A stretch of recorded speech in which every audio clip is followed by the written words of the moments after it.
ng sambayanang Pilipino. Sino? Sino?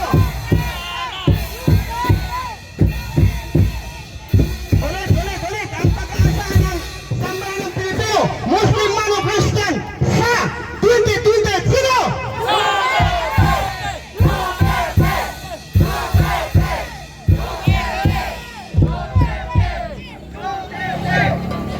For the real citizens of the Filipino people, Ate Sara, for 2020. Sige! Ate Sara! BP Sara! Para sa 2020! Okay.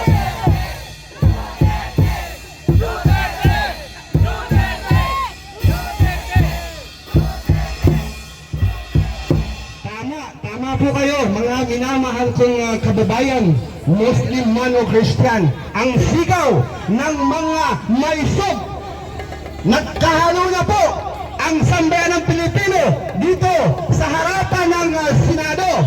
Nandito po dumating ang grupo ni MP Sultan Idris Arimbang. Asan po kayo? Mga grupo ni Sultan Idris Arimbang. Bangsamoro, nagsanip desa po.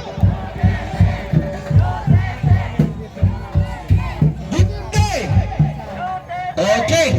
Dito na po kami nagsanip pwersa po ang Bangsamoro Transition Authority sa pamumuno ni Sultan Idris Arimbang para po ipakita. Ito na po siya. Dito. At ang aking pinsan, ang kanyang mabahay, si Princess Bayalabi Arimbang. Nandito na po sila.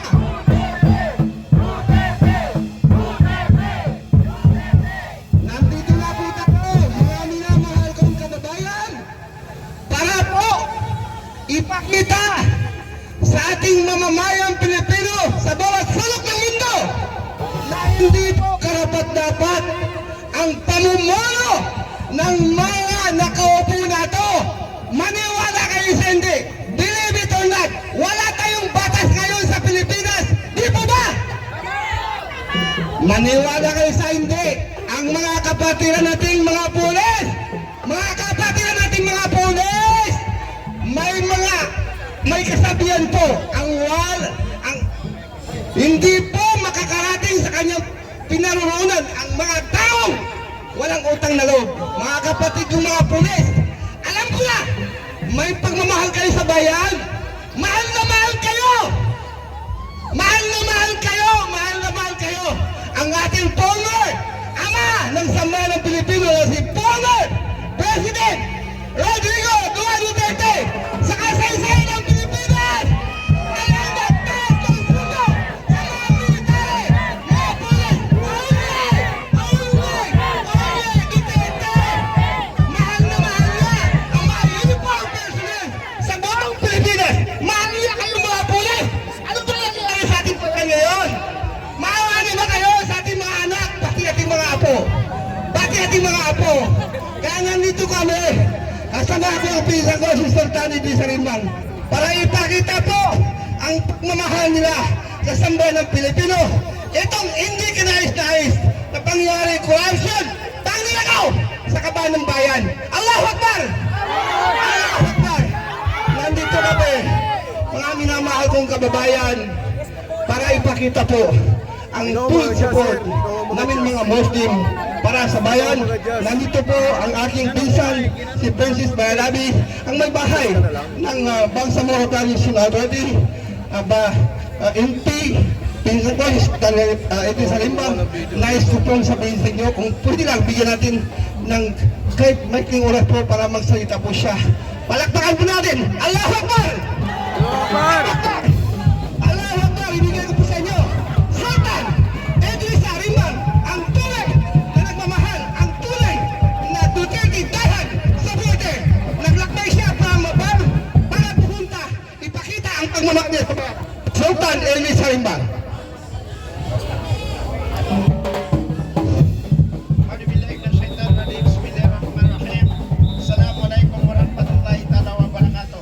Mabuhay ang Pilipino! Mabuhay ang Muslim Christian Solidarity! Mabuhay ang ating mga pulis, military! Thank you sa inyong pagkala! paalala sa mga mamamayan ng Pilipino.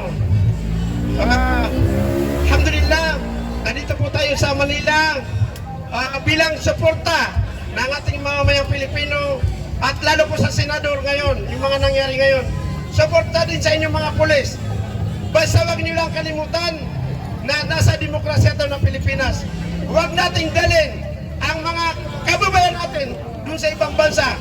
Kung may problema man tayo, dito natin, may korte natin dito, meron tayong Supreme Court, meron tayong demokrasya dito. Bakit pa natin dalhin sa ibang bansa?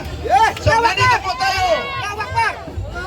Suportahan po natin ang ating mga senador na hindi tayo papayag sa impeachment.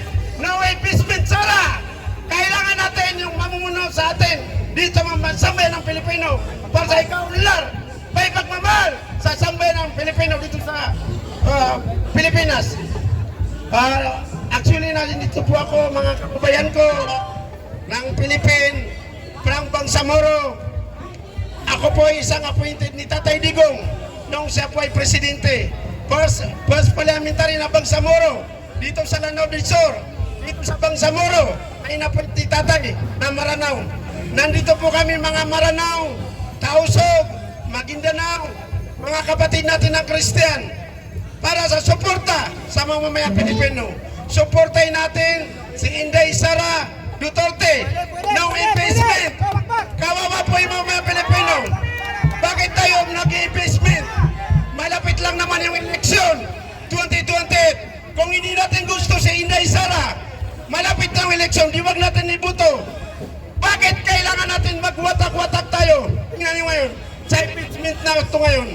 Sa senador, muntik na magpatayan yung NBI, police, marines, mga sibilyan. Hindi ba tayo nawa sa bansa natin? Sa Congress, nagwatak-watak din sila. Yung magkakaibigan, mga magkakamag-anak, nagwatak-watak din sa impeachment na ito. Hindi niyo ba alam, yung impeachment na ito, ang makikinaban nito, yung gusto niya, manatiling sa Kristo. Basta tayo mga Pilipino, kailangan tayo, magkaisa tayo. No impeachment kay Sara. Palagi natin sinasabi na si Inday Sara Carpio, kung may nagawa siya na hindi tama, wag natin ibuto 2020. Hindi natin kailangan mag-impeach. Para sa atin yan, gumagasto ang senador, gumagasto ang Congress para sa impeachment. Wala mang kasalanan si Sara. Alam niyo what, 125 million? Napakalit lang yan. Ginastos lang yan sa opisina. Alam niyo na, mga kapatid kong polis. Sino yung government dito? Alam natin yan. Na gumagastos ang opisina. Alam niyo yun. Bakit yung mga mali-malita? Huwag tayo magpanggit ng pangalan. Di ba mayroong mga mali-malita? May mga ebidensya na wala namang, hindi naman na-impis. Dapat ang yan ang inimpis. Binoto na taong bayan yan. Alam niyo ba yung mga mali-malita? Pira natin yan, mamayang Pilipino. Lahat tayo. Lahat ng government. Tayong mga mamayang Pilipino ang nagsusweldo sa kanila. Pira natin yan. Bakit tayo pumapayag na yung malitat nadala lang sa ibang tao, nadala sa ibang country? Tinatago nila.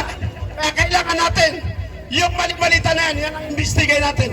Huwag si BP Sara. Ito naman si Bato. Kung may problema kay Bato, mayroon man tayo korte dito, mayroon tayong mga artist dito sa bansa natin, mayroon tayong judgment, mayroon tayong demokrasya. Bakit natin nadalhin sa ibang bansa? Nagsasalita ko dito para sa ating mamamayan. Kahit sinong presidente, kahit sinong general, policeman o sundalo, tayo mga Pilipino, pag nadalhin tayo sa ibang bansa, papunta rin tayo sa lansangan para magrally na wag yung kasama natin Pilipino nadalhin sa ibang bansa. Kaya lahat, wag tayo mapayag na yung tayo mga Pilipino na dadalhin sa ibang bansa. Ano ba tingin sa atin? Wala ba tayong korte? Nandiyan kayo mga pulis namin, nagpapasalamat kami sa inyo. Nandiyan kayo, di ba? Hindi ba may korte tayo? Nandiyan kayo kung may gumawa ng masama, kukunin nyo. Dalhin sa korte. Bakit natin uulit si Bato kung dadalhin sa ibang bansa? Hindi rin natin matalaman. Pag dinala doon si Bato sa ibang bansa, kung may kasalanan man siya, wala. Dito tayo sa ating bansa para alam natin kung tama ba yung mga binibintang kay Bato o hindi. Hindi ba totoo? Hindi. So kailangan natin magkaisa tayo. Bilang galing ako sa Bangsamoro, dala-dala ko po na bandila ng Bangsamoro. Hinihiling po namin sa mamamayan ng Pilipinas, sa Congress, sa Senate, kay BBN, ini government, mga pulis, military, NBI, na magkaisa tayo. Bakit tayo nagkakawatak-watak? Dahil lang ba sa sinasabi natin na dadalhin si Bato sa ibang bansa? Huwag tayo pumayag. Kayo mga NBI, kayo mga pulis, sundalo, kung gusto natin may kasalanan si Bato, may korte tayo. O magliban natin sa kanya, mag-file tayo ng kaso dito sa Pilipinas para makita natin kung may pagkakamaliwala. Kawawa siya kung wala man siya kasalanan na dadalhin natin sa ibang bansa. Hindi ka katarungan yan, hindi ba katarungan yan? So, nandito rin kami para ipakita sa mamamayang Pilipino na kami Bangsamoro. Alam niyo noon, wala pa Presidente Tatay Digong. Ang Bangsamoro, madami na mamatay. Hindi nakakaintindihan ng Christian, Muslim. Ngayon may Bangsamoro na. Nakakaintindihan tayo ngayon lahat. May government na kami sa BAM. Why? So, utang loob namin niya kita Tatay Digong. Yung government na Bangsamoro, naka-autonomy ang BAM. Ilan yung dumaan ang Presidente ng Pilipinas na hindi naka-autonomy ang BAM. Nagpapatay ng sundalo, pulis. Kami mga Muslim, doon sa Mindanao. Pero ngayon, di ba, nakakaintindihan tayo mga pulis, sundalo, military, civilian, dahil sa BAM. Ibig sabihin, lahat tayo government, Bangsamoro region, Philippine government, magkakaibigan tayo, magkakapatid tayo. Kayo ang tinitingala namin. Kaya yan ang pagmamahal namin kita Tatay Digong. Dumaan tayo sa demokrasya. Hindi namin sinasabi na taga Bangsamoro na yung tao na magkasala, hindi natin kakasuhan. Mayroon tayong proseso dito sa ating bansa. Sumunod tayo sa batas natin. Kawawa po tayo. Lahat tayo may mga anak, di ba? Yung mga anak nyo, pag may mangyari, may kaso, dadalhin ba kayo doon sa ibang bansa? Huwag tayong gawin yan. Mali yan! Mabuhay ang Pilipinas! Mabuhay ang Bangsamoro! Mabuhay ang mga senador! Mabuhay ang mga congressman na nakikinig sila sa taba! Mabuhay kayong mga pulis military! Sanay, iniling na isiling namin dito. From BAM, bottom to my heart. Nandito sa puso ng pinagdiyan sa si Princess. Nandiyan yung mga kapatid natin na makita na ang taon sa Maranao, ini tribe Christian, bilang chairman sa Muslim Christian Solidarity. Nananawagan po kami sa ating gobyerno, si BBM, sa demokrasya natin, na ibalik si Tatay Digong dito sa ating bansa, mahal ng Pilipinas. Kung may problema man, dito tayo magkorte para malaman din natin kung anong pagkakamali bawat isa sa atin. Hindi sa noong dinala. Mismo tayo mga pulis, hindi natin maiintindihan kung anong nandun sa tayo. Hindi natin alam. Di ba tama ba o mali? Kaya mga pulis namin, kayo sa liga ng katotohanan, kayo sa liga ng ating bansa, sundalo, pulis, sila sa mga NBI. Bakit tayo makikisaw-saw sa gulo na politika? Huwag tayo makisaw-saw. Hintayin natin. 1 year ngayon, magpapalit tayo ng presidente. 1 year lang. O di ba? Kung ayaw natin doon sa ibang presidente, huwag natin ibuto. Iyon ang sakit ng loob natin. Bakit tayo nilali doon? Bakit tayo sa politika? Thank you very much. Inshallah, mananalo si VP Sara, Vice President of the Republic of the Philippines, sa kaniyang mga kawain. Salamat po VP Sara sa iyong ginagawa sa ating Pilipinas. Alam namin na maandam yung binabato sa na hindi totoo. Kaya nagpapasalamat pa rin kami kaya kasi nandiyan si VP Sara na iniintindi tayo niya mamayang Pilipinas. So salamat sa mga media, lahat ng media dito na gusto niyo ang kapayapaan, na palagi kayo nakatutok sa ating gobyerno. Nagpapasalamat po kami sa inyo. Sobra-sobra. Thank you rin mga polis. Thank you military. Thank you sa mga NBI. Gumawa tayo ng tama. Huwag tayo gumawa ng mali. Thank you po sa ating mga kapatid na Christian, Muslim, Solidarity.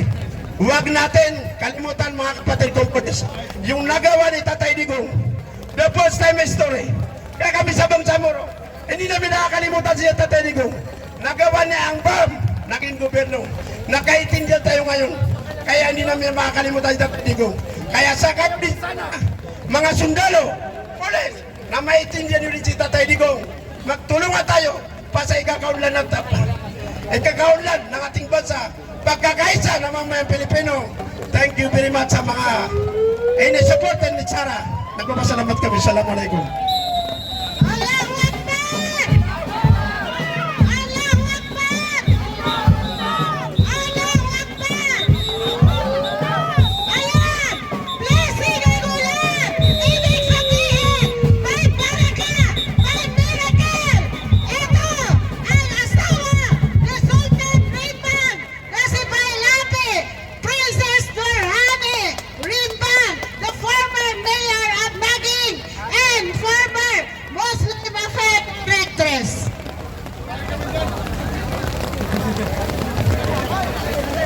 Hello po. Maraming salamat po sa inyong lahat sa walang sawang pagsuporta kay VP Sara at dating Pangulong Rodrigo Roa Duterte. Maraming salamat po sa inyong lahat. Ipagpatuloy lang po natin ang alam niyong tama. Wag po tayong aalis. Maraming salamat po sa inyong lahat. Please po, nanawagan po kami. Huwag niyo pong kalimutan na pagmamahal na iniwan sa atin ni Tatay Digong. Lahat ng ginawa ni Tatay Digong na napakarami sa ating bansa. Sana'y sa puso natin yung huwag nating kalimutan. Napakaganda na nagawa ni Tatay Digong sa ating bansa na ngayon ay nagkawatak-watak. Sana manumbalik ang kaayusan. Yun lang po ang dinadasal ko. Inshallah Utala, ang ating Vice President Sara Duterte, inshallah Utala, this coming 2028 siya na ang magiging presidente natin. So yan po, maraming salamat po sa inyong lahat, sa ating mga kapulisan. Thank you po sa inyong walang sawang mga ginagawa sa ating bansa. Thank you po. Inshallah, VP Sara Duterte sa 2028. Assalamualaikum. Waalaikumsalam! Princess Dorhani Rimbang! Ngayon pa! Pasalamat tayo sa maisog! Binigyan tayo ng oras! Dahil biglaan ang paglanding ni Sultan! Ito! Ang tagal na walang ulan! Ngayon may ulan na because of miracle! Sinagot na! Ngayon na si Bato! VP Sara na impeachment! Sir.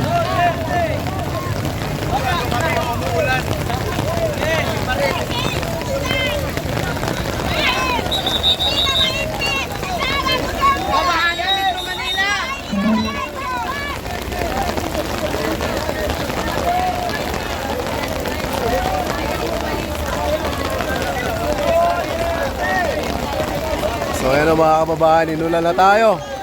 Pero patuloy pa rin yung mga supporters po natin, ano? Ayaw din umalis. Trapalangan Sangga. Ayan. Andito ho yung mga tunay talaga. Ano, talaga hindi magpapatinag na supporters po ng ating Vice President Inday Sara Duterte.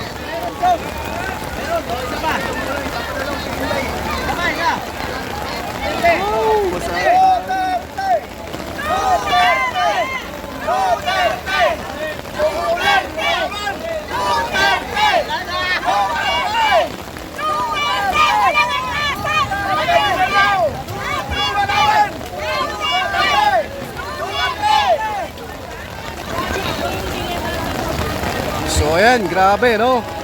Ayan si Kuya, nagpabasa na oh.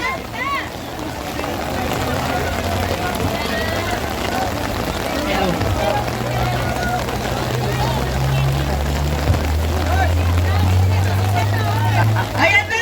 Umulan na! Nanginginig na yung mga lintik na mga magkanakaw! Babahala na naman sa mga malapit na lugar. Pilipinas! Tuloy ang laban natin kahit umuulan dahil may rason ang Diyos kung bakit may ulan ngayon. So tuloy ang laban and let's continue to pray para sa impeachment. So sa mga taong nagmamahal kay Vice President Inday Sara Duterte and the 13 senators na mga heroes natin, tuloy ang laban para sa bayan. Duterte pa rin. Duterte! Dahil sa mga putang inang mga magtanakaw, mga kabuhayan na yan! Yung flood control project natin dito sa Pilipinas, ninakaw nila! Mga walang puso at kaluluwa! dahil dapat ang buhay ng mga mamamayang Pilipino ang unang inaasikaso, hindi ang impeachment. Ang sobrang kahirapan, ang mga mataas na bilihin, yan ang unahin. Huwag na puro pamumulitika. Pag-iusap ko sa mga senador, pro man kayo o antay, manindigan na kayo sa tama. Unahin nyo na isipin ang kapakanan ng bayan at mamayan. Tama na, tigilan na ang pamumulitika. Di ba kayo naaawa sa mga tao dito sa labas na umaasa at sumusuporta na hindi na matuloy ang impeachment? Sana ang boses ng mamayan, ang pag-uusap ng mamayan, ang inyong pakinggan. Tigilan na ang pamumulitika. Magkaisa na kayo. Move on! Duterte! Duterte! Duterte! Duterte! Duterte!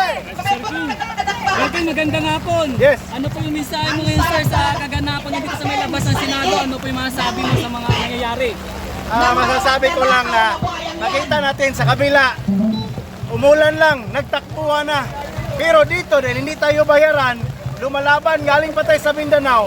So, makita nyo ang diferensya. Tayo dito may dalang flag dahil mahal natin ang bayang Pilipinas. Sa kabila, wala kang flag na makikita. So, kahit ano pang ulan yan, bagyo na yan, hindi yan makakasupil sa taong mga leader, sa mga vlogger ni Tatay Digong, sa vlogger ni Inday Sara na naniniwala na ang bayan at ang mamayan ay pagdating ng panahon ay mananalo rin. So, sa mga malapit dyan na nananawagan ako dito sa Metro Manila, kahit umuulan, pumunta kayo dito, samahan natin ang laban ni Inday Sara Duterte dahil no to impeachment tayo. Mahalin natin ang Pilipinas. Hindi kami aalis dito hanggang hindi tayo mananalo. Duterte! Duterte! Duterte! Duterte! Duterte! Duterte! Duterte! Rain or shine! Duterte! Rain or shine! Duterte! Rain or shine ba tayo dito, Sir King? Rain or shine ba? Yes, rain or shine tayo. And nakita nyo naman na ito yung pagmamahal natin sa bayan. Rain or shine, Duterte pa rin. So, lumalaban tayo mula EDSA. Abot na naman sa Kongreso. Abot na naman sa Senado. Next ito, Malacanang na. Na ito dapat Tuloy ang ang laban. pagtunang pansin ng Duterte ating pa rin. gobyerno. Duterte!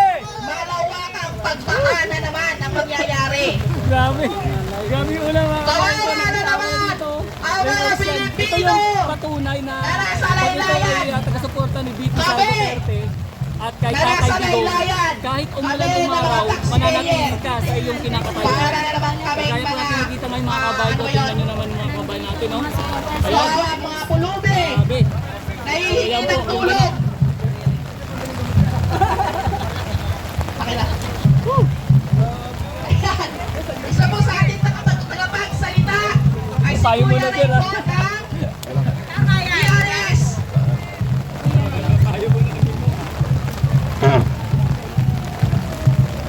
Magandang hapon po! Magandang hapon po sa lahat na narito. Ngayon po ay unang araw. Huwag po kayong matakot sa ulan. Blessings po yan.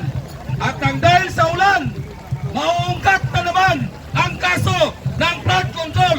Sigurado po ako dyan. Ngayon, magpapasalamat po tayo. Ipagdasal po natin ang ating Magic 13 sa Senado. Sana wala pong bibitaw sa kanila. At kung puni sana, madagdagan pa ang ating Magic 13 sa Senado. Alam niyo po kung bakit? Pilit po nilang isusulong. Actually para sa akin, yung impeachment talagang wala na yan. Lusaw na yan. Pero bakit nila pilit na papalitan ang liderato sa Senado? Unang rason, ayaw po nilang maungkat ang kanilang magaluguhan, lalong-lalo na sa flood control. Kasi marami pong madadawit dyan, senador man o congressman. Ang impeachment, lamang na tayo. Sana nga lang po, wala hong bibitaw. Kaya ipagdasal po natin na sana buo ang ating Magic 13. Ngayon,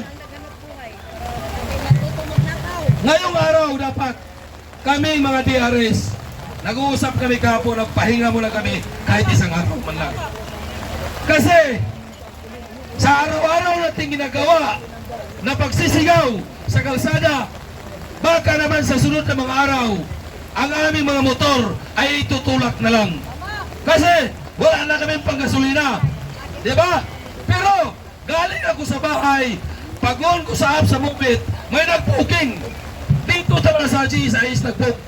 So kumbaga, hinihila ang manubila ko na makarating dito sa Senado. Inarito na ako. Nagpakita po ako. Hi Ma'am Fima. Good afternoon po.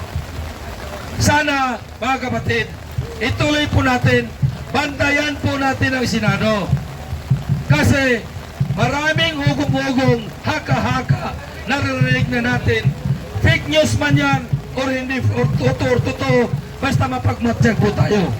Hindi natin hayaan na ang mga kurakot dyan sa Senado, sila ulit ang upo. No way.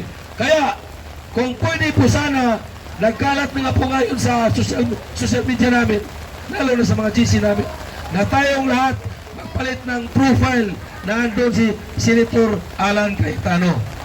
Diba? Kinalat po namin yan. Ngayon, nung nandito tayo sa panahon ni Bato, kaya nga meron ako mga post, Matibag versus Bato. Hindi nila kayang tibagin ang Bato. Tama, hindi? Hindi nila kayang tibagin, lalong-lalo na ang mamamayang Pilipino. Kaya magkaisa po tayo, hindi natin hayaan, mapagmatsyag po tayo, araw-araw para maagapan natin kung ano mang panawagan sa gobyerno. Kasi kami mga DRS, isang chat lang sa amin, nandyan ho kami. Katulad nung galing tayo sa House of Representatives nung nagarang Lunes. Pagdating ng alas 4, hindi pa tapos yung programa sa HOR. May kailangan ng tulong namin. Kaya kaming DRS, diretso na rito. Walang kain! Walang kain! Walang matulugan sa gabi. Nakatambay kami 3 gabi, 4 na araw. Kaya maraming salamat sa tumulong sa amin. Nagpaabot ng mga pagkain, tubig, yun lang po. Sapat na po sa amin yun. Kasi kami mga DRS, ang mission po namin, hindi po kami kayang bayaran ng pera. Hindi po kami nanghingi ng pera. Hindi rin po kami tumatanggap ng pera. Bakit? Mga driver lang po kami. Pero meron po kami paninindigan. Yan po yung pinaglaban namin. Di balay mangutang kami sa bahay. Huwag lang kaming humingi o tumanggap ng pira galing sa mga politiko. Kahapon, saan ang DRS kahapon walang opisina? Every Sunday, kami mga DRS, sumasama po kami sa mga charity event. Ano po yung charity event? Yung mga may sakit, tinutulungan namin. Kahapon ang DRS, 3 charity ang pinuntahan. Isa Antipolo, isa Cavite. Kaya, yung mga nagbabalak na pumasok sa DRS, mag-isip-isip po kayo. Alam niyo kung bakit? Magastos po dito. Ang pera natin puro palabas, walang papasok. Punta ka gasolina, pagkain mo sa'yo. Diba? Kaya, ang pinaglaban po namin, ipaglaban ang katotohanan. DRS, number 1 na magbantay lalong-lalo na sa korupsyon. Kasi, pinanamana po namin yan noong panahon ni Tatay Digong. Kailan ba nabuo ang DRS? Nabuo ang grupo ng DRS, Duterte Radio Supporter, noong panahon na kinidnap si Tatay Digong. Ngayon, kikidnapin na naman nila si Bato. Kaya hindi na tayo papayag kasi noong panahon ni PRRD, wala ko tayong magawa. Gawa na nasa airport at saka hindi po tayo ready. Ngayon, sa panahon ni Senator Bato, meron na tayong experience noong panahon ni PRRD.